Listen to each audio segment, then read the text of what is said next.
The golden stories में आपका स्वागत है। आइए सुनते हैं मुंशी प्रेमचंद का लिखा उपन्यास गोदान, भाग 28। गोबर को शहर आने पर मालूम हुआ था कि जिस अड्डे पर वे अपना खोंचा लेकर बैठता था वहां एक दूसरा खोंचे वाला बैठने लगा है और ग्राहक अब गोबर को भूल गए हैं। वह घर भी अब उसे पिंजरे सा लगता था।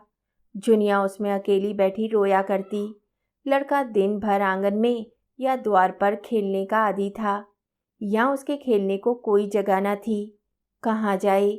द्वार पर मुश्किल से 1 गज का रास्ता था। दुर्गंध उड़ा करती। गर्मी में कहीं बाहर लेटने बैठने को जगह नहीं। लड़का माँ को एक क्षण के लिए ना छोड़ता था और जब कुछ खेलने को ना हो तो कुछ खाने और दूध पीने के सिवा वह और क्या करे। घर पर कभी धनिया खेलाती, कभी रूपा, कभी सोना, कभी होरी, कभी पुनिया। यहाँ अकेली झुनिया थी और उसे घर का सारा काम करना पड़ता। और गोबर जवानी के नशे में मस्त था। उसकी अतृप्त लालसा विषय भोग के सागर में डूब जाना चाहती थी। किसी काम में उसका मन न लगता। खोंचा लेकर जाता तो घंटे भर ही में लौट आता। मनोरंजन का कोई दूसरा सामान न था। पड़ोस के मजदूर और इक्केवान रात रात भर ताश और जुआ खेलते थे। पहले वह भी खूब खेलता था, मगर अब उसके लिए केवल मनोरंजन था, जुनिया के साथ हास विलास। थोड़े ही दिनों में जुनिया इस जीवन से ऊब गई। वह चाहती थी कहीं एकांत में जाकर बैठें, खूब निश्चिंत होकर लेटें सोएं, मगर वह एकांत कहीं ना मिलता। उसे अब गोबर पर गुस्सा आता। उसने शहर के जीवन का कितना मोहक चित्र खींचा था और यहाँ इस काल कोठरी के सिवा और कुछ नहीं। बालक से भी उसे चिढ़ होती थी। कभी कभी वे उसे मारकर बाहर निकाल देती और अंदर से किवाड़ बंद कर लेती। बालक रोते रोते बेदम हो जाता। उस पर विपत्ति यह कि उसे दूसरा बच्चा पैदा होने वाला था। कोई आगे ना पीछे। अक्सर सिर में दर्द हुआ करता। खाने में अरुचि हो गई थी। ऐसी तंद्रा होती थी कि कोने में चुपचाप पड़ी रहे। कोई उससे न बोले न चाले, मगर यहाँ गोबर का निष्ठुर प्रेम स्वागत के लिए द्वार खटखटाता रहता। स्तन में दूध नाम को नहीं, लेकिन लल्लू छाती पर सवार रहता था। देह के साथ उसका मन भी दुर्बल हो गया। वह जो संकल्प करती उसे थोड़े से आग्रह पर तोड़ देती। वह लेटी होती और लल्लू आकर जबरदस्ती उसकी छाती पर बैठ जाता और स्तन मुंह में लेकर चबाने लगता। वह अब 2 साल का हो गया था। बड़े तेज दांत निकल आए थे।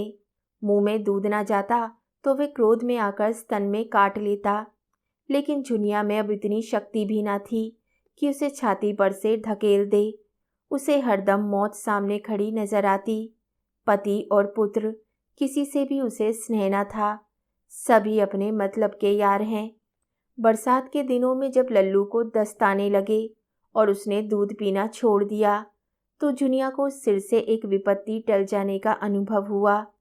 लेकिन जब 1 सप्ताह के बाद बालक मर गया तो उसकी स्मृति पुत्र स्नेह से सजीव होकर उसे रुलाने लगी। और जब गोबर बालक के मरने के 1 ही सप्ताह बाद फिर आग्रह करने लगा तो उसने क्रोध से जलकर कहा, तुम कितने पशु हो। जुनिया को अब लल्लू की स्मृति लल्लू से भी कहीं प्रिय थी। लल्लू जब तक सामने था वह उससे जितना सुख पाती थी उससे कहीं ज्यादा कष्ट पाती थी। अब लल्लू उसके मन में आ बैठा था। शांत, स्थिर, सुशील, सुहास। उसकी कल्पना में अब वेदना में आनंद था, जिसमें प्रत्यक्ष की काली छाया न थी। बाहर वाला लल्लू उसके भीतर वाले लल्लू का प्रतिबिंब मात्र था। प्रतिबिंब सामने न था, जो असत्य था, अस्थिर था। सत्य रूप तो उसके भीतर था, उसकी आशाओं और शुभेच्छाओं से सजीव। दूध की जगह वह उसे अपना रक्त पिला पिला कर पाल रही थी। उसे अब वे बंद कोठरी और वे दुर्गंध में वायु और वे दोनों जून धुएं में जलना, इन बातों का मानो ज्ञान ही न रहा। वह स्मृति उसके भीतर बैठी हुई उसे शक्ति प्रदान करती रहती। जीते जी जो उसके जीवन का भार था मरकर उसके प्राणों में समा गया था। उसकी सारी ममता अंदर जाकर बाहर से उदासीन हो गई। गोबर देर में आता है या जल्द, रुचि से भोजन करता है या नहीं, प्रसन्न है या उदास, इसकी अब उसे बिल्कुल चिंता न थी। गोबर क्या कमाता है और कैसे खर्च करता है, इसकी भी उसे बिल्कुल परवाह न थी।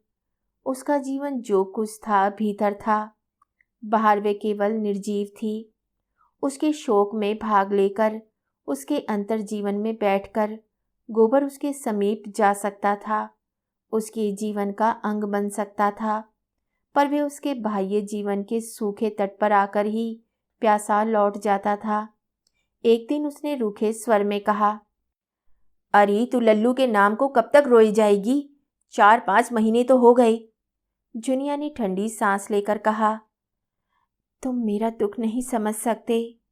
अपना काम देखो, मैं जैसी हूं वैसी पड़ी रहने दो। तेरे रोने से लल्लू लौट तो ना आएगा। जुनिया के पास इसका कोई जवाब ना था। वह उठकर पतीली में कचालू के लिए आलू उबालने लगी। गोबर को ऐसा पाषाण हृदय उसने न समझा था। इस बेदर्दी ने लल्लू को उसके मन में और सजग कर दिया। लल्लू उसी का है, उसमें किसी का साझा नहीं, किसी का हिस्सा नहीं। अभी तक लल्लू किसी अंश में उसके हृदय के बाहर भी था। गोबर के हृदय में उसकी कुछ ज्योति थी, अब वे संपूर्ण रूप से उसका था। गोबर ने खोचे से निराश होकर शक्कर के मिल में नौकरी कर ली थी। मिस्टर खन्ना ने पहले से प्रोत्साहित होकर हाल में ये दूसरा मिल खोल दिया था। गोबर को वहाँ बड़े सवेरे जाना पड़ता और दिन भर के बाद जब वे दिया जले घर लौटता तो उसकी देह में जरा भी थकान न होती थी। बीच बीच में वे हंस बोल भी लेता था। फिर उस खुले हुए मैदान में, उन्मुक्त आकाश के नीचे, जैसे उसकी क्षति पूरी हो जाती थी। वहाँ उसकी देह चाहे जितना काम करे, मन स्वच्छंद रहता था। यहाँ देह की उतनी मेहनत होने पर भी जैसे उस कोलाहल, उस गति और तूफानी शोर का उस पर बोझ सा लदा रहता था। ये शंका भी बनी रहती थी कि ना जाने कब डांट पड़ जाए। सभी श्रमिकों की यही दशा थी। सभी ताड़ी या शराब में अपनी दैहिक थकान और मानसिक अवसाद को डुबाया करते थे। गोबर को भी शराब का चस्का पड़ा। घर आता तो नशे में चूर और पहर रात गए और आकर कोई ना कोई बहाना खोजकर जुनिया को गालियां देता, घर से निकालने लगता और कभी कभी पीट भी देता। जुनिया को अब ये शंका होने लगी कि वे रखेली है, इसी से उसका ये अपमान हो रहा है। ब्याता होती तो गोबर की मजाल थी कि उसके साथ ये बर्ताव करता। बिरादरी उसे दंड देती, हुक्का पानी बंद कर देती। उसने कितनी बड़ी भूल की कि इस कपटी के साथ घर से निकल भागी। सारी दुनिया में हंसी भी हुई और हाथ कुछ न आया। वह गोबर को अपना दुश्मन समझने लगी, न उसके खाने पीने की परवाह करती, न अपने खाने पीने की। जब गोबर उसे मारता तो उसे ऐसा क्रोध आता कि गोबर का गला छुरे से रेत डाले। गर्भ ज्यों-ज्यों पूरा होता जाता है, उसकी चिंता बढ़ती जाती है। इस घर में तो उसकी मरण हो जाएगी, कौन उसकी देखभाल करेगा, कौन उसे संभालेगा? और जो गोबर इसी तरह मारता पीटता रहा, तब तो उसका जीवन नरक ही हो जाएगा। एक दिन वे बम्बे पर पानी भरने गई तो पड़ोस की एक स्त्री ने पूछा, कै महीने का है रे? जुनिया ने लजाकर कहा, क्या जाने दीदी, मैंने तो गिना गिनाया नहीं है। दोहरी देह की काली कलूटी, नाटी कुरूपा, बड़े बड़े स्तनों वाली स्त्री थी। उसका पति इक्का हाँकता था और वे खुद लकड़ी की दुकान करती थी। जुनिया कई बार उसकी दुकान से लकड़ी लाई, इतना ही परिचय था। मुस्कुराकर बोली, मुझे तो जान पड़ता है, दिन पूरे हो गए हैं, आज ही कल में होगा। कोई दाई वाई तय कर ली है? जुनिया ने भय आतुर स्वर में कहा, मैं तो यहाँ किसी को नहीं जानती। अरे तेरा मर्द कैसा है जो कान में तेल डाले बैठा है? उन्हें मेरी क्या फिक्र। हाँ देख तो रही हूँ, तुम तो शोर में बैठोगी। कोई करने धरने वाला चाहिए कि नहीं? सास, ननंद, देवरानी, जिठानी कोई है कि नहीं? किसी को बुला लेना था। मेरे लिए सब मर गए। वे पानी लाकर जूठे बर्तन मांजने लगी तो प्रसव की शंका में हृदय में धड़कनें हो रही थी। सोचने लगी, कैसे क्या होगा भगवान, यही तो होगा, मर जाऊंगी। अच्छा है, जंजाल से छूट जाऊंगी। शाम को उसके पेट में दर्द होने लगा। समझ गई, विपत्ति की घड़ी आ पहुंची। पेट को एक हाथ से पकड़े हुए पसीने से तर उसने चूल्हा जलाया, खिचड़ी डाली और दर्द से व्याकुल होकर वहीं जमीन पर लेटी रही। कोई 10 बजे रात को गोबर आया, ताड़ी की दुर्गंध उड़ाता हुआ लटपटाती हुई जबान से ऊटपटांग बक रहा था। मुझे किसी की परवाह नहीं है, जिसे 100 दफ़े गरज हो रहे, नहीं चला जाए। मैं किसी की ताव नहीं सह सकता। अपने माँ बाप का ताव नहीं सहा, जिसने जन्म दिया, तब दूसरों का ताव क्यों सहूं? जमादार आंखें दिखाता है, यहाँ किसी की दोस्त सहने वाले नहीं हैं। लोगों ने पकड़ ना लिया होता तो खून पी जाता, खून। कल देखूंगा बच्चा को फांसी ही तो होगी। दिखा दूंगा कि मर्द कैसे मरते हैं। हंसता हुआ, अकड़ता हुआ, मूंछों पर ताव देता हुआ फांसी के तख्ते पर जाऊं तो सही। औरतों की जात कितनी बेवफा होती है। खिचड़ी डाल दी और टांग पसार कर सो रही है। कोई खाए या ना खाए, उसकी बला से। आप मजे से फुलके उड़ाती है, मेरे लिए खिचड़ी। सताले जितना सताना बने, तुझे भगवान सताएंगे जो न्याय करते हैं। उसने जुनिया को जगाया नहीं, कुछ बोला भी नहीं। चुपके से खिचड़ी थाली में निकाली और 2-4 कोर निकलकर बरामदे में लेटा रहा। पिछले पहर उसे सर्दी लगी। कोठरी में कंबल लेने गया तो जुनिया के कराने की आवाज़ सुनी। नशा उतर चुका था। पूछा, कैसा जी है जुनिया, कहीं दर्द है क्या? हाँ, पेट में जोर से दर्द हो रहा है। अरे तूने पहले क्यों नहीं कहा? अब इस वक्त कहाँ जाऊं? किससे कहती? मैं क्या मर गया था? तुम्हें मेरे मरने जीने की क्या चिंता? गोबर घबराया, कहाँ दाई खोजने जाए। इस वक्त वे आने ही क्यों लगी? घर में कुछ है भी तो नहीं। चुड़ैल ने पहले बता दिया होता तो किसी से 2-4 रुपए मांग लाता। इन्हीं हाथों में 100-50 रुपए हरदम पड़े रहते थे। 4 आदमी खुशामद करते थे। इस कुलच्छनी के आते ही जैसे लक्ष्मी रूठ गई, टके टके को मोहताज हो गया। सहसा किसी ने पुकारा, यह क्या तुम्हारी घरवाली करा रही है? दर्द तो नहीं हो रहा है? ये वही मोटी औरत थी जिससे आज जुनिया की बात हुई थी। वे घोड़े को खिलाने उठी थी। जुनिया का कराना सुनकर पूछने आ गई थी। गोबर ने बरामदे में जाकर कहा, पेट में दर्द है, छटपटा रही है, यहाँ कोई दाई मिलेगी? वह तो मैं आज उसे देखकर ही समझ गई थी। दाई कच्ची सराय में रहती है, लपक कर बुला लाओ। कहना जल्दी चल, तब तक मैं यहीं बैठी हूँ। मैंने तो कच्ची सराय नहीं देखी, किधर है? अच्छा, तुम उसे पंखा झलते रहो, मैं बुलाई लाती हूँ। यही कहते हैं अनाड़ी आदमी किसी काम का नहीं, पूरा पेट और दाई की खबर नहीं। यह कहती हुई वह चल दी। इसके मुंह पर तो लोग इसे चुईया कहते हैं, यही इसका नाम था, लेकिन पीठ पीछे मोटल्ली कहा करते थे। किसी को मोटल्ली कहते सुन लेती थी तो उसके 7 पुरखों तक चढ़ जाती थी। गोबर को बैठे 10 मिनट भी न हुए होंगे कि वे लौट आई और बोली, अब संसार में गरीबों का कैसे निभा होगा। रांड कहती है 5 रुपए लूँगी तब चलूँगी, और 8 आने रोज। 12वें दिन एक साड़ी। मैंने कहा तेरा मुंह झुलस दूँ, तू जा चूल्हे में, मैं देख लूँगी। अरे 12 बच्चों की माँ यूं ही नहीं हो गई हूँ। तुम बाहर जाओ गोवर्धन, मैं सब कर लूँगी। बखत पड़ने पर आदमी ही आदमी के काम आता है। 4 बच्चे जना लिए तो दाइना बन बैठी। वे जुनिया के पास जा बैठी और उसका सिर अपनी जांग पर रखकर उसका पेट सहलाती हुई बोली, मैं तो आज तुझे देखते ही समझ गई थी। सच पूछो तो इसी धड़के में आज मुझे नींद नहीं आई। यहाँ तेरा कौन सगा बैठा है? जुनिया ने दर्द से दांत जमाकर सी करते हुए कहा, अब ना बचूंगी दीदी, हाय अब ना बचूंगी।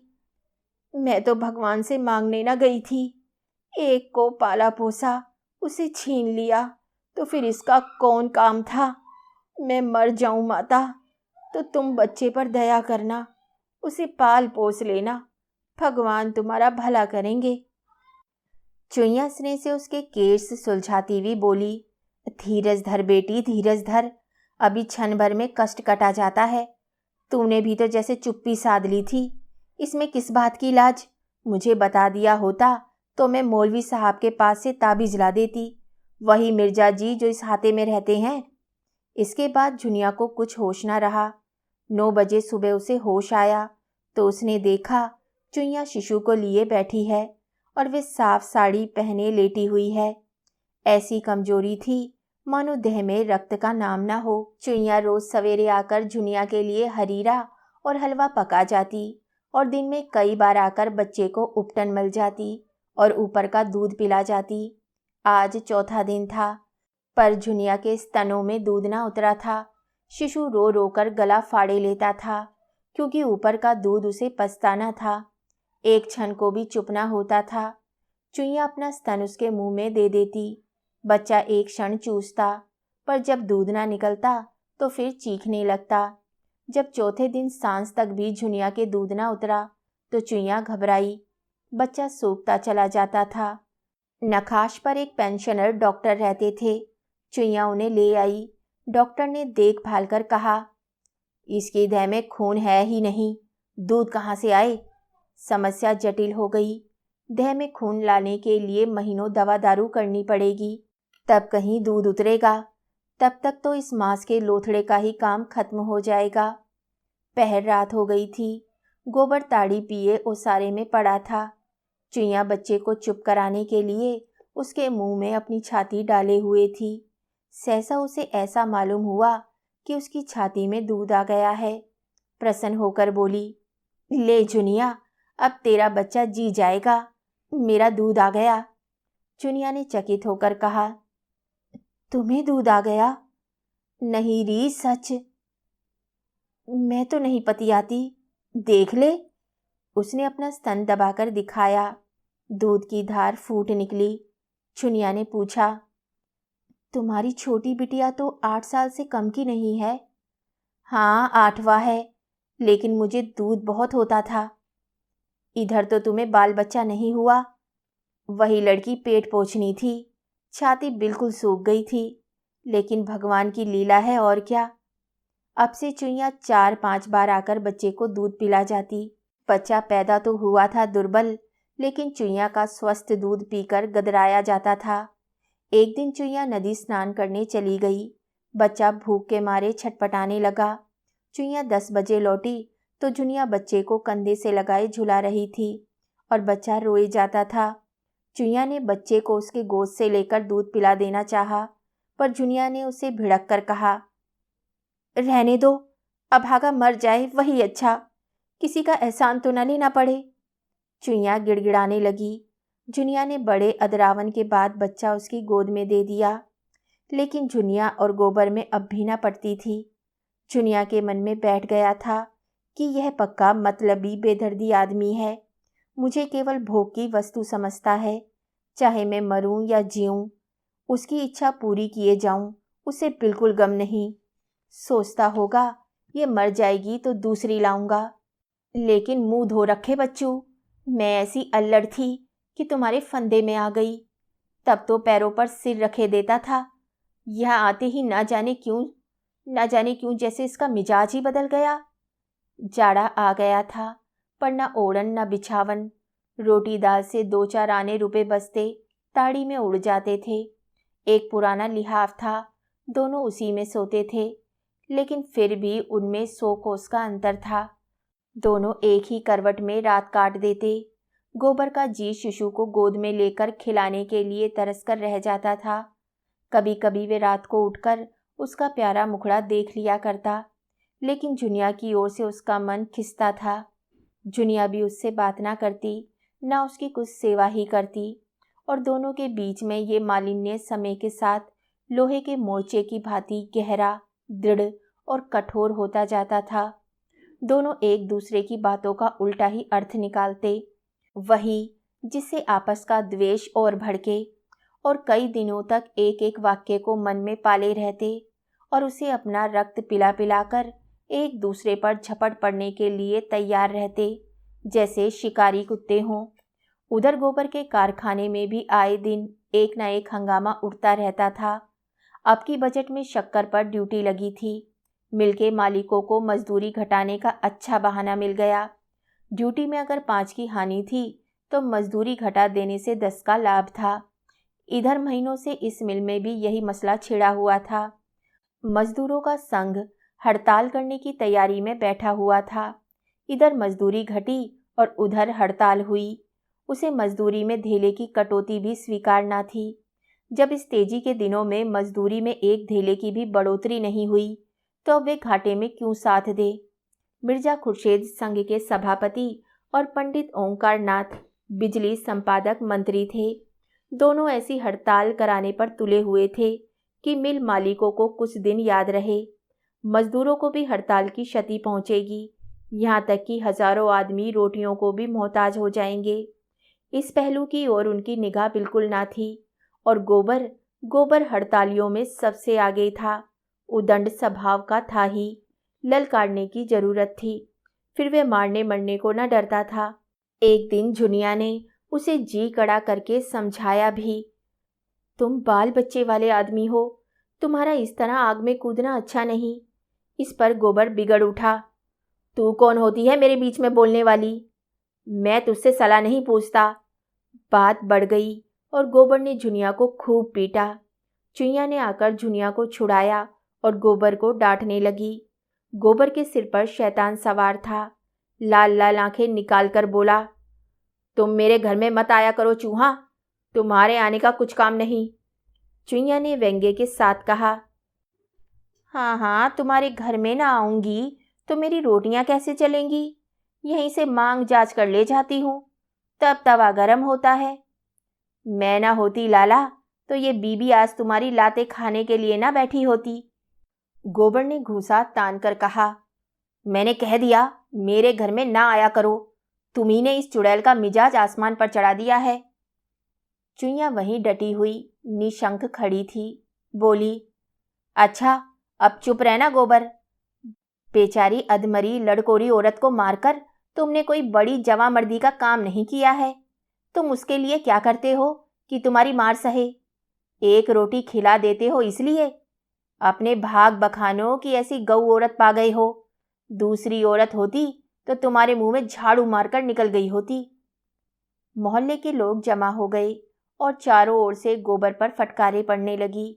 वही लोग जो अपने घरों में अपनी स्त्रियों को रोज पीटते थे, इस वक्त न्याय और दया के पुतले बने हुए थे। चुईया और शेर हो गई और फरियाद करने लगी, दाढ़ी जार कहता है मेरे घर ना आया करो, बीवी बच्चा रखने चला है। यह नहीं जानता कि बीवी बच्चों को पालना बड़े गुर्दे का काम है। इससे पूछो, मैं ना होती तो आज ये बच्चा जो बछड़े की तरह कुलेले कर रहा है कहाँ होता? औरत को मारकर जवानी दिखाता है। अरे मैं ना हुई तेरी बीवी, नहीं यहीं जूते उठाकर मुंह पर तड़ातड़ जमाती और कोठरी में ढकेलकर बाहर से किवाड़ बंद कर देती। दाने को तरस जाते बच्चू। गोबर झल्लाया हुआ अपने काम पर चला गया। चुईया औरत ना होकर मर्द होती तो मजा चखा देता। औरत के मुंह क्या लगे। मिल में असंतोष के बादल घने होते जा रहे थे। मजदूर बिजली की प्रतियां जेब में लिए फिरते और जरा भी अवकाश पाते तो 2-3 मजदूर मिलकर उसे पढ़ने लगते। पत्र की बिक्री खूब बढ़ रही थी। मजदूरों के नेता बिजली कार्यालय में आधी रात तक बैठे हड़ताल की स्कीमें बनाया करते और प्रातःकाल जब पत्र में ये समाचार मोटे मोटे अक्षरों में छपता तो जनता टूट पड़ती और पत्र की कापियां दुगने तिगुने दाम पर बिक जाती। उधर कंपनी के डायरेक्टर भी अपनी घात में बैठे हुए थे। हड़ताल हो जाने में ही उनका हित था। आदमियों की कमी तो है ही नहीं, बेकारी बढ़ी हुई है। इसके आधे वेतन पर ऐसे ही आदमी आसानी से मिल सकते हैं। माल की तैयारी में एकदम आधी बचत हो जाएगी। 10-5 दिन काम का हरज होगा कुछ परवाह नहीं। आखिर यही निश्चय हो गया कि मजदूरी में कमी का ऐलान कर दिया जाए। दिन और समय नियत कर दिया गया। पुलिस को सूचना दे दी गई। मजदूरों को कानो कान खबर न थी। वे अपनी घात में थे। उसी वक्त हड़ताल करना चाहते थे जब गोदाम में बहुत थोड़ा माल रह जाए और मांग की तेजी हो। एकाएक एक दिन जब मजदूर लोग शाम को छुट्टी पाकर चलने लगे तो डायरेक्टरों का ऐलान सुना दिया गया। उसी वक्त पुलिस आ गई। मजदूरों को अपनी इच्छा के विरुद्ध उसी वक्त हड़ताल करनी पड़ी। जब गोदाम में इतना माल भरा हुआ था कि बहुत तेज मांग होने पर भी 6 महीने से पहले ना उठ सकता था। मिर्जा खुर्शेद ने ये खबर सुनी तो मुस्कुराए, जैसे कोई मनस्वी योद्धा एक रणकौशल पर मुग्ध हो गया हो। एक क्षण विचारों में डूबे रहने के बाद बोले, अच्छी बात है। अगर डायरेक्टरों की यही इच्छा है तो यही सही। हालातें उनके मुआफिक हैं, लेकिन हमें न्याय का बल है। वे लोग नए आदमी रखकर अपना काम चलाना चाहते हैं। हमारी कोशिश यही होनी चाहिए कि उन्हें एक भी नया आदमी न मिले। यही हमारी फतेह होगी। बिजली कार्यालय में उसी वक्त खतरे की मीटिंग हुई। कार्यकारिणी समिति का भी संगठन हुआ। पदाधिकारियों का चुनाव हुआ और 8 बजे रात को मजदूरों का लंबा जुलूस निकला। 10 बजे रात को कल का सारा प्रोग्राम तय किया गया और ये ताकीद कर दी गई कि किसी तरह का दंगा फसाद न होने पाए। मगर सारी कोशिश बेकार हुई। हड़तालियों ने नए मजदूर का टिड्डी दल मिल के द्वार पर खड़ा देखा तो इनकी हिंसावृत्ति काबू के बाहर हो गई। सोचा था 100 50 आदमी रोज भर्ती के लिए आएंगे। उन्हें समझा बुझाकर या धमकाकर भगा देंगे।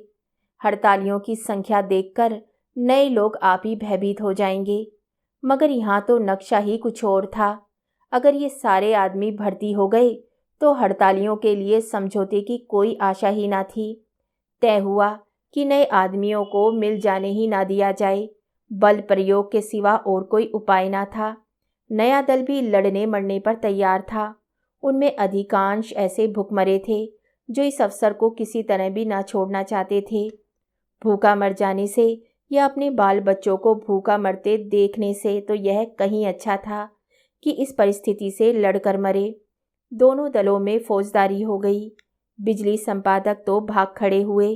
बेचारे मिर्जा जी पिट गए और उनकी रक्षा करते हुए गोबर भी बुरी तरह घायल हो गया। मिर्जा जी पहलवान आदमी थे और मंजे हुए फिकैत। अपने ऊपर कोई गहरा वार न पड़ने दिया। गोबर गवार था, पूरा लठ मारना जानता था, पर अपनी रक्षा करना न जानता था, जो लड़ाई में मारने से ज़्यादा महत्व की बात है। उसके एक हाथ की हड्डी टूट गई, सिर खुल गया और अंत में वह वहीं ढेर हो गया। कंधों पर अनगिनत लाठियां पड़ी थी, जिससे उसका एक एक अंग चूर हो गया था। हड़तालियों ने उसे गिरते देखा तो भाग खड़े हुए। केवल 10-12 जचे हुए आदमी मिर्जा को घेरकर खड़े रहे। नए आदमी विजय पताका उड़ाते हुए मिल में दाखिल हुए और पराजित हड़ताली अपने हताहतों को उठा उठाकर अस्पताल पहुंचाने लगे। मगर अस्पताल में इतने आदमियों के लिए जगह न थी। मिर्जा जी तो ले लिए गए। गोबर की मरहम पट्टी करके उसे घर पहुंचा दिया गया। जुनिया ने गोबर की वे चेष्टाहीन लोथ देखी तो उसका नारीत्व जाग उठा। अब तक उसने उसे सबल के रूप में देखा था, जो उस पर शासन करता था, डांटता था, मारता था। आज वह अपंग था, निस्सहाय था, दयनीय था। जुनिया ने खाट पर झुककर आंसू भरी आंखों से गोबर को देखा और घर की दशा का ख्याल करके उसे गोबर पर एक ईर्ष्या में क्रोध आया। गोबर जानता था कि घर में एक पैसा नहीं है। वह यह भी जानता था कि कहीं से एक पैसा मिलने की आशा नहीं है। ये जानते हुए भी, उसके बार बार समझाने पर भी उसने ये विपत्ति अपने ऊपर ली। उसने कितनी बार कहा था, तुम इस झगड़े में ना पड़ो। आग लगाने वाले आग लगाकर अलग हो जाएंगे, जाएगी गरीबों के सिर। लेकिन वे कब उसकी सुनने लगा था। वह तो उसकी बैरिन थी। मित्र तो वह लोग थे जो अब मजे से मोटरों में घूम रहे हैं। उस क्रोध में एक प्रकार की तुष्टि थी, जैसे हम उन बच्चों को कुर्सी से गिर पड़ते देखकर, जो बार बार मना करने पर भी खड़े होने से बाज ना आते थे, चिल्ला उठते हैं। अच्छा हुआ, बहुत अच्छा हुआ। तुम्हारा सिर क्यों दोना हो गए। लेकिन एक ही क्षण में गोबर का करुण क्रंदन सुनकर उसकी सारी संज्ञा सिहर उठी। व्यथा में डूबे हुए ये शब्द उसके मुंह से निकले। हाय हाय, सारी देह भुरकस हो गई। सबों को तनिक भी दया ना आई। वे उसी तरह बड़ी देर तक गोबर का मुंह देखती रही। फिर क्षीण होती हुई आशा से जीवन का कोई लक्षण पा लेना चाहती थी, और प्रति क्षण उसका धैर्य अस्त होने वाले सूर्य की भांति डूबता जाता था, और भविष्य का अंधकार उसे अपने अंदर समेट लेता था। सहसा चुईया ने आकर पुकारा, गोबर का क्या हाल है बहन? मैंने तो अभी सुना, दुकान से दौड़ी आई हूँ। जुनिया के रुके हुए आंसू उबल पड़े। कुछ ना बोल सकी। भयभीत आंखों से चुईया की ओर देखा। चुईया ने गोबर का मुंह देखा, उसकी छाती पर हाथ रखा और आश्वासन भरे स्वर में बोली, अरे ये 4 दिन में अच्छे हो जाएंगे, घबरा मत। कुशल हुई, तेरा सुहाग बलवान था। कई आदमी उसी दंगे में मर गए। घर में कुछ रुपए पैसे हैं? जुनिया ने लज्जा से सिर हिला दिया। मैं लाए देती हूँ, थोड़ा सा दूध लाकर गर्म कर ले। जुनिया ने उसके पांव पकड़कर कहा, दीदी, तुम ही मेरी माता हो, मेरा दूसरा कोई नहीं है। जाड़ों की उदास संध्या आज और भी उदास मालूम हो रही थी। जुनिया ने चूल्हा जलाया और दूध उबालने लगी। चुईया बरामदे में बच्चे को लिए खिला रही थी। सहसा जुनिया भारी कंठ से बोली, मैं बड़ी अभागिन हूँ दीदी। मेरे मन में ऐसा आ रहा है जैसे मेरे ही कारण इनकी ये दशा हुई है। चीख उड़ता है, तब मन दुखी होता ही है, फिर गालियाँ भी निकलती हैं, श्राप भी निकलता है। कौन जाने मेरी गालियों। इसके आगे वे कुछ न कह सकी। आवाज़ आंसुओं के रेले में बह गई। चुईया ने अंचल से उसके आंसू पोंछते हुए कहा, कैसी बातें सोचती है बेटी। यह तेरे सिंदूर का भाग है कि ये बच गए। मगर हाँ, इतना है कि आपस में लड़ाई हो तो मुंह से चाहे जितना बकले, मन में कीना ना पाले। बीज अंदर पड़ा तो आंकड़े निकले बिना नहीं रहता। जुनिया ने कंपन भरे स्वर में पूछा, अब मैं क्या करूं दीदी? चुईया ने ढाढ़स दिया, कुछ नहीं बेटी, भगवान का नाम ले, वही गरीबों की रक्षा करते हैं। उसी समय गोबर ने आंखें खोली और जुनिया को सामने देखकर याचना भाव से क्षीण स्वर में बोला, आज बहुत चोट खा गया जुनिया। मैं किसी से कुछ नहीं बोला, सबों ने अनायास मुझे मारा। कहा सुना माफ कर, तुझे सताया था उसी का फल मिला। थोड़ी देर का और मेहमान हूँ, अब ना बचूंगा। मारे दर्द के सारी देह फटी जाती है। जुनिया ने अंदर आकर कहा, चुपचाप पड़े रहो, बोलो चालो नहीं, मरोगे नहीं इसका मेरा जिम्मा। गोबर के मुख पर आशा की रेखा झलक पड़ी। बोला, सच कहती हो, मैं मरूंगा नहीं? हाँ हाँ, नहीं मरोगे। तुम्हें हुआ क्या है? जरा सिर में चोट आ गई है और हाथ की हड्डी उतर गई है। अरे ऐसी चोटें मर्दों को रोज ही लगा करती है, इन चोटों से कोई नहीं मरता। अब मैं जुनिया को कभी ना मारूंगा। हाँ हाँ, डरते होंगे कि कहीं जुनिया तुम्हें ना मारे। वह मारेगी भी तो ना बोलूँगा। अच्छे होने पर भूल जाओगे। नहीं दीदी, कभी ना भूलूंगा। गोबर इस समय बच्चों की सी बातें करता। 10-5 मिनट अचेत सा पड़ा रहता। उसका मन ना जाने कहाँ कहाँ उड़ता फिरता। कभी देखता वे नदी में डूबा जा रहा है और जुनिया उसे बचाने के लिए नदी में चली आ रही है। कभी देखता कोई दैत्य उसकी छाती पर सवार है और जुनिया की शक्ल की कोई देवी उसकी रक्षा कर रही है, और बार बार चौंक कर पूछता, मैं मरूंगा तो नहीं जुनिया? 3 दिन उसकी यही दशा रही और जुनिया ने रात को जागकर और दिन को उसके सामने खड़े रहकर जैसे मौत से उसकी रक्षा की। बच्चे को चुईया संभाले रहती। चौथे दिन जुनिया इक्का लाई और सबों ने गोबर को उस पर लादकर अस्पताल पहुंचाया। वहां से लौटकर गोबर को मालूम हुआ कि वे सचमुच बच जाएगा।